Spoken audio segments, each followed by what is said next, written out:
कि अखिया से बरस जैसे बरसेल पानी कि जिंदगी के बनल बजबे कहानी। कि अखिया से बरस जैसे बरसेल पानी कि जिंदगी के बनल बजबे कहानी। तू छोड़ी के हमके चाल गइलू कि कैसे बीती अब मोरा रे जवानी। कि अखिया से बरस जैसे बरसेल पानी कि जिंदगी के बनल बजबे कहानी। तू छोड़ी के हमके चाल गइलू कि कैसे बीती अब मोरा रे जवानी। कि अखिया से बरस जैसे बरसेल पानी कि जिंदगी के बनल बजबे कहानी।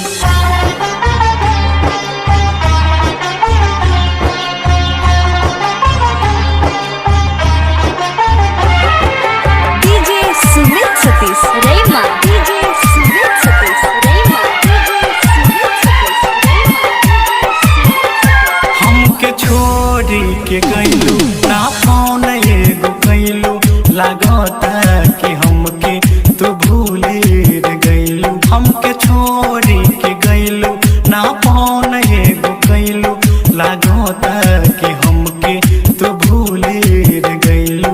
तू भइलू बेदर्द ना दर्द जानलू तू जख्मी दिलों पर छुरिया चलैलू। तू जख्मी दिलों पर छुरिया चलैलू।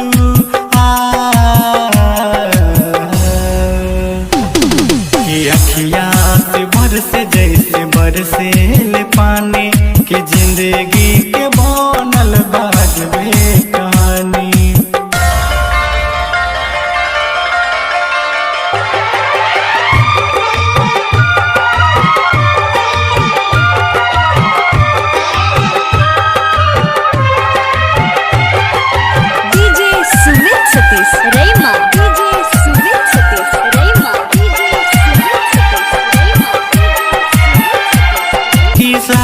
सारी रात हमके नींद न लागल कि प्यारे में तोहरा हम बनी पागल। कि सारी रात हमके नींद न लागल कि प्यारे में तोहरा